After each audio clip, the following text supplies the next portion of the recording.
कृष्णा। कैसे हैं आप सब। तो अब हम शुरू करते हैं चैप्टर नंबर फिफ्थ चैप्टर है अर्थमेटिक प्रोग्रेशन, जिसको हम एपी भी बोलेंगे in short.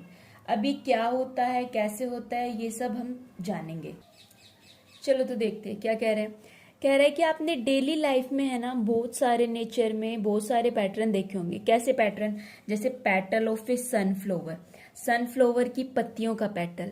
The whole of a honeycomb, honeycomb शहद का छत्ता, ठीक है। The grain on the maize cob and the spiral on a pineapple, pineapple पे वो जो स्पाइरल टाइप में होते हैं सर्कल, उनका पैटर्न देखा होगा, ठीक है। अब हम देखेंगे pattern in our day to day life, हमारी दिनचर्या में। डे टू डे लाइफ मतलब डेली की लाइफ में कैसे, चलो देखते कैसे। रीना ने अप्लाई किया एक जॉब के लिए और वो उस जॉब के लिए सिलेक्ट हो गई। She has been offered a job, उसके पास एक जॉब आई। कैसी जॉब आई? विद स्टार्टिंग मंथली सैलरी कितनी थी उसकी? 8,000 थी, ठीक है। With an annual increment of the ₹500। इसका क्या मतलब हुआ? उसको स्टार्टिंग में 8,000 सैलरी दे रहे थे और बोल रहे थे कि हर साल आपकी सैलरी में इंक्रीमेंट होगा कितना? 500 रुपीज का, ठीक है। फिर सेकंड ईयर उसकी सैलरी कितनी हो जाएगी? पहली साल 8,000 मिल रहे थे, अगली साल 500 रुपए का इंक्रीमेंट हो जाने के बाद उसकी सैलरी कितनी हो जाएगी? 8,500 एंड देन 9,000 एंड देन 9,500। इस टाइप से चलता रहेगा, ठीक है। सेकंड एग्जांपल देखो, तो ये भी एक एपी है। अब ये कैसे एपी है धीरे धीरे जानेंगे इसके बारे में भी, ठीक है। सेकंड एग्जांपल देखो, सेकंड कह रहा है the length of the rungs of A ladder decrease, मतलब ये जो सीढ़ियां होती है ना, इनको बोलते हैं, ठीक है। ये लैडर है, इसकी जो रंग्स है वो डिक्रीज हो रही है यूनिफॉर्मली बाई 2 सेंटीमीटर। क्या समझे? ये इतनी, लेट अस सपोज ये 8 है, 2 सेंटीमीटर लेस हो गई 6 है, ठीक है। इस स्टेप से 2 सेंटीमीटर लेस हो रही है। ये 8 तो मैंने वैसे एग्जांपल से बताया है, ठीक है। फ्रॉम दी बॉटम, नीचे से लेके ऊपर तक जितना जा रहे हैं उस हिसाब से लेस हो रही है, ठीक है। जो लेंथ है इसकी किस में है? ये सेंटीमीटर में है length of the first, second, third and up to total ये कितनी है मेरे पास? 8 है, ठीक है। कह रहे हैं स्टार्टिंग में 45 थी एंड देन 2 डिक्रीज हुई 43, 2 डिक्रीज हुई 41 एंड अप टू 8 तक 8 है ना टोटल। 2 डिक्रीज होते हुए मेरे पास लास्ट कितनी हो गई? 31। ये सिर्फ एपी का डेली लाइफ के अंदर एग्जाम्पल बता रहे हैं। फिर कह रहे हैं एक सेविंग स्कीम है जिसके अंदर जो अमाउंट है ना वो क्या हो जाएगी? 5/4 time of it self after the 3 year. 3 साल बाद जितनी भी होगी ना आपकी, जितनी अमाउंट होगी उसका 5/4 टाइम्स हो जाएगा, ठीक है। जो मैच्योरिटी अमाउंट होगी एक इन्वेस्टमेंट की 8,000 होगी आफ्टर 6, 3, 6, 9 एंड 12 ईयर। इस टाइप से होगी, ठीक है। स्टार्टिंग में कितनी है? 10,000, फिर 12,500, फिर 15,625 एंड इस टाइप से चलते हुए। फिर और एग्जाम्पल देखो, अब ये क्या कह रहा है? The number of the unit square in the squares, जो नंबर है यूनिट स्क्वेयर के, एक स्क्वेयर के अंदर जिसकी साइड कितनी है? 1 यूनिट है, 2 यूनिट है, 3 यूनिट है और इस टाइप से चल रही है, ठीक है। अब जो नंबर ऑफ यूनिट स्क्वेयर वो किस टाइप से है? 1 स्क्वेयर, 2 स्क्वेयर, 3 स्क्वेयर। अभी इतना समझ में नहीं आ रहा होगा कि क्या चल रहा है सेम पैटर्न टाइप में। अभी आगे आगे चल के समझोगे, सिर्फ एग्जाम्पल बता रहे, सिर्फ एग्जाम्पल इतना ही समझ में आना चाहिए, ठीक है। Shakila put ₹100 into her daughter's money box, ठीक है। शकीला ने अपनी बेटी के मनी बॉक्स में 100 रुपए डाले। When she was 1 year old, जब वो 1 साल की थी, and increase the amount ₹50 every year, और वो हर साल उसके अमाउंट 50 रुपए बढ़ाती गई। जब वो 1 साल की थी उसने 100 रुपए डाले एंड देन 150, देन 200 एंड इस स्टेप से वो बढ़ाती जा रही है, ठीक है। फिर कह रहा है the pair of the rabbit are the too young to produce in their first month, ठीक है। In the second month are very subsequent month they produce a new pair, ठीक है। फर्स्ट मंथ में उन्होंने कुछ प्रोड्यूस नहीं किया, second month में उन्होंने एक न्यू पेयर प्रोड्यूस किया। Each new pair of the rabbit produce a new pair in the second month. जितने भी नए पेयर होंगे ना रैबिट के, वो हर सेकेंड मंथ में मतलब बेबी प्रोड्यूस करे, ठीक है। अज्यूमिंग नो रैबिट डाई, इस टाइप से अज्यूम करना है कि कोई भी रैबिट मेरे पास जो है मरा नहीं है, ठीक है। फिर the number of pair of the rabbit at the start of the first second and up to 6 month इस टाइप से। ठीक है, देखो भाई ध्यान से समझने की कोशिश करना। सबसे पहले मेरे पास एक रैबिट था, फर्स्ट मंथ में उसने कुछ प्रोड्यूस नहीं किया, ठीक है। आफ्टर सेकंड मंथ इसने क्या प्रोड्यूस किया, एक नया पेयर प्रोड्यूस किया, ठीक है। फिर उसके बाद एक और प्रोड्यूस किया, फिर इसके बाद 2 पेयर प्रोड्यूस किए। क्यों, एक इसका एक इसका, समझ रहे हो ना, इस टाइप से पैटर्न बन रहा है। अब देखो, अब समझने की कोशिश करो। इन दी एग्जाम्पल अब जो ये ऊपर वाले एग्जाम्पल थे ना, हमने कुछ पैटर्न ऑब्जर्व किए, ठीक है। कैसे पैटर्न ऑब्जर्व किए कि सभी में जो डिफरेंस है ना वो सेम टाइप का डिफरेंस चल रहा है, ठीक है।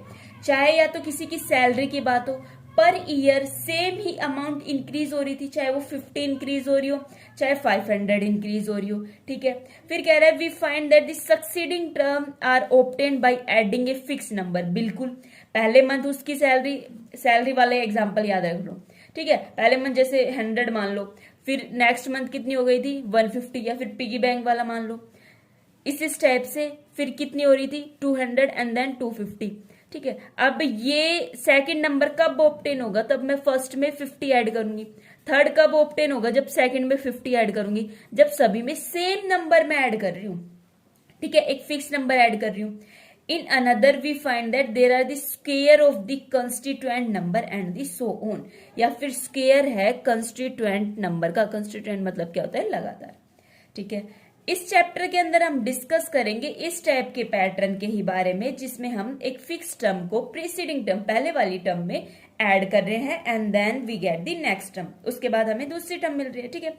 We shall also see how to find the nth term. हम ये भी देखेंगे कि किसी भी सीक्वेंस की या किसी भी टर्म की, मतलब सीक्वेंस की हम nth टर्म मतलब लास्ट टर्म किस टाइप से फाइंड करते हैं, second term, fourth term, 5 term, कैसे भी, ठीक है। Sum of the n constitutive term, ठीक है, कोई भी 1 से लेके n तक है, इन सब का सम कैसे फाइंड करेंगे ये भी देखेंगे हम, ठीक है। चलो तो शुरू करते हैं। अब देखते हैं अर्थमेटिक प्रोग्रेशन होता क्या है।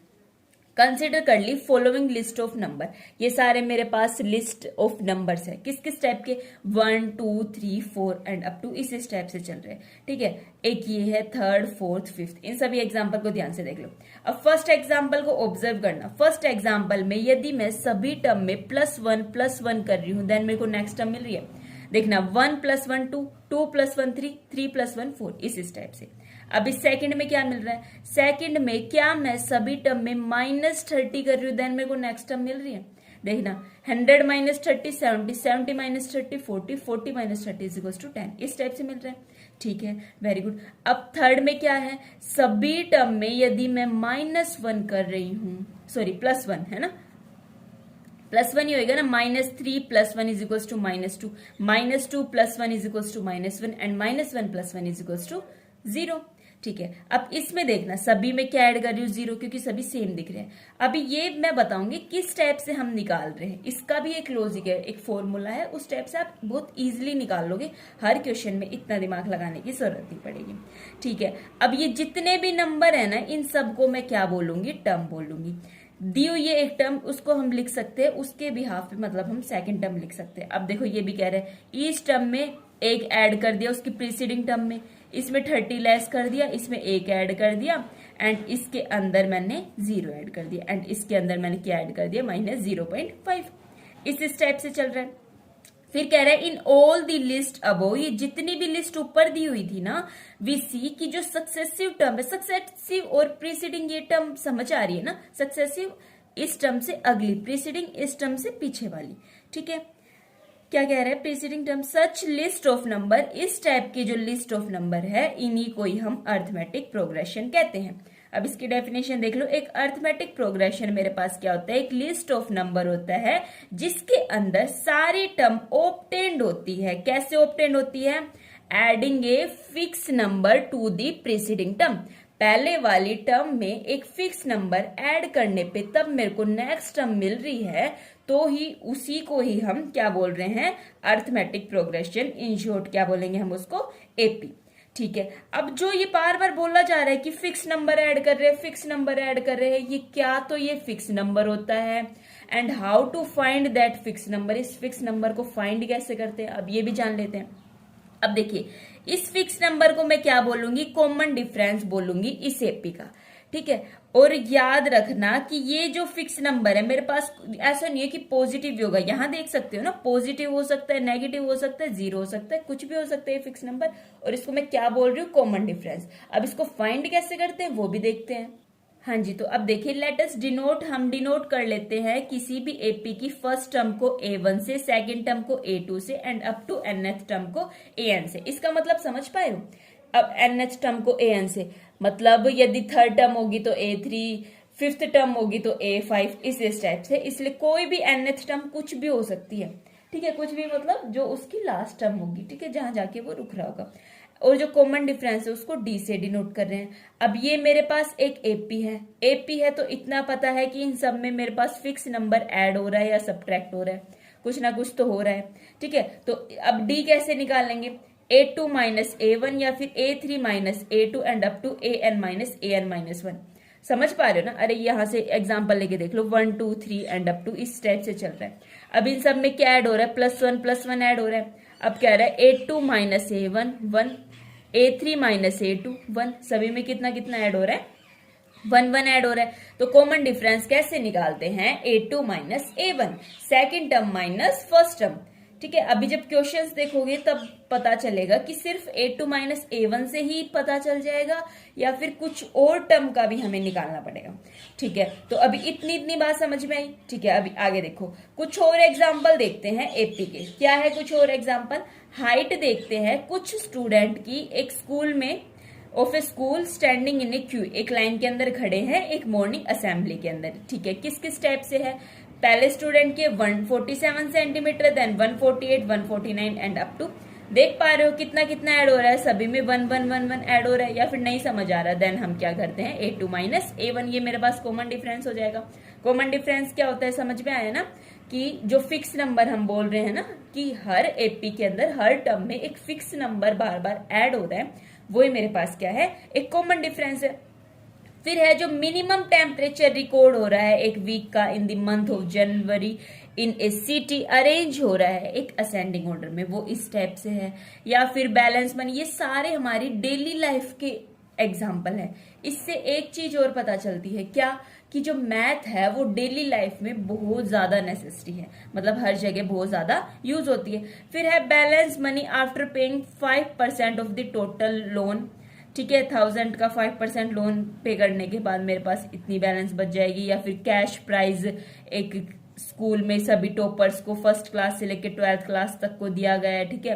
फर्स्ट क्लास को 200 और ऐसे चलते चलते 12th क्लास को 750 दिया गया है, ठीक है। फिर total saving every month and after 10 month we get how much money, इस टाइप से, ठीक है। ये सारे मेरे पास एपी को रिप्रेजेंट कर रहे हैं। तो क्या मैं एपी को इन जनरल इस टाइप से भी लिख सकती हूँ? बिल्कुल लिख सकती हूँ भाई। देखना 1 2 3 ये लिख रहा है A1, ठीक है, A plus D, then 1 plus D मेरे पास कितना है 1, ठीक है।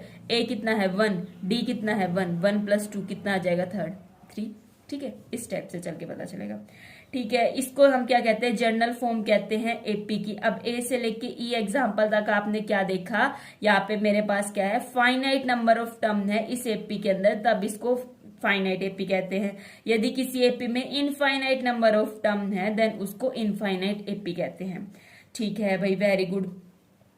कह रहा है कि भाई एपी के बारे में जानना क्या इतना ही इनफ है कि उसकी फर्स्ट टर्म जान ली आपने, उसका कॉमन डिफरेंस जान लिया, क्या और कुछ जानना जरूरी नहीं है। The first term A and the common difference मेरे पास क्या है, डी है, ठीक है। फॉर इंस्टेंट मेरे पास फर्स्ट टर्म मैंने ए को क्या मान लिया 6 मान लिया एंड कॉमन डिफरेंस मैंने 3 मान लिया। क्या इन दो के बेस पे मैं पूरी एक एपी की सीरीज फाइंड कर सकती हूँ? हाँ जी बिल्कुल कर सकती हूँ। फर्स्ट टर्म मैंने लिखी कितनी 6 एंड देन मेरे पास जनरल फॉर्म क्या है A plus D, A plus 2D, वो ही मैंने सब यहाँ पुट किया एंड मेरे पास आ गया। अब देखना A यदि मेरे पास 6 है एंड कॉमन डिफरेंस मेरे पास -3 है, तब मेरे पास एपी किस फॉर्म की आ जाएगी, इस फॉर्म की। अरे कुछ भी नहीं, इस जनरल फॉर्म के अंदर सिर्फ आप वैल्यू पुट कीजिए। A कितना है 6 है, देन A प्लस डी मतलब D कितना है यहाँ पे -3, then 6 - 3 equals to 3, A plus 2D, A कितना है 6 एंड D मेरे पास कितना है 2, डी कितना है -3 इंटू 2 मेरे पास कितना हो जाएगा 6 हो जाएगा 0। इस स्टेप से चलती जा रही है, ठीक है। तो अब ये देखिए सिमिलरली जब ए इतना होगा डी इतना होगा, अब आप एपी बहुत इजीली फाइंड कर सकते हो। देन वही मेरे पास बता रखा है, कह रहा है यदि ए और डी दिया हुआ है ना तो आप इजीली मेरे पास एपी को क्या कर सकते हो, फाइंड कर सकते हो।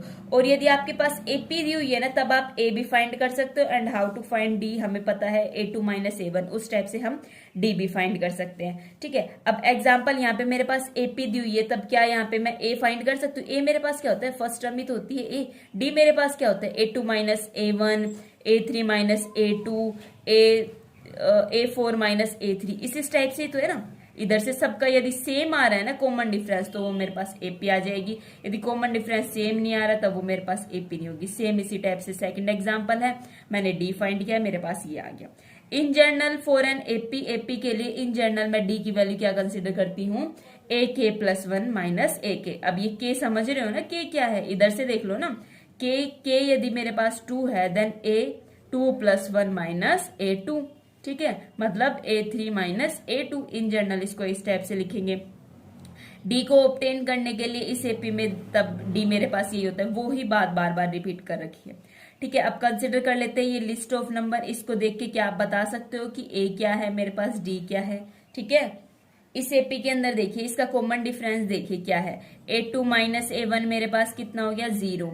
एंड A3 - A2 मेरे पास कितना हो गया, 1 हो गया। हर टर्म के बीच में कॉमन डिफरेंस सेम नहीं है, तो ये मेरे पास क्या नहीं है, एक एपी नहीं है।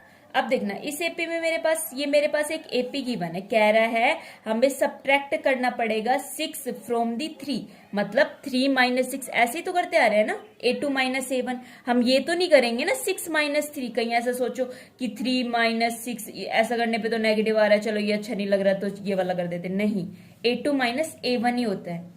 ठीक है, तो इतनी बात समझ में है। तो अब एग्जाम्पल देख लो, एग्जाम्पल से इसकी फर्स्ट टर्म लिखनी है एंड देन इसका कॉमन डिफरेंस लिखना है। फर्स्ट टर्म तो स्टार्टिंग में बिल्कुल साफ दिख जाती है, कॉमन डिफरेंस क्या करेंगे हम, A2 - A1, मैंने इसका कॉमन डिफरेंस निकाला। ठीक है, सेकंड एग्जाम्पल सेम इसी टाइप से बोल रहा है, which of the following list, इनमें से कौन सा तो एपी है। इफ दे फॉर्म, यदि वो मेरे पास एपी है तो उसकी अदर 2 टर्म लिखनी है। अब किसी भी सीरीज को एपी है या नहीं है कैसे फाइंड करेंगे, मतलब कैसे पता लगाएंगे, तब हम क्या करते हैं, A2 - A1।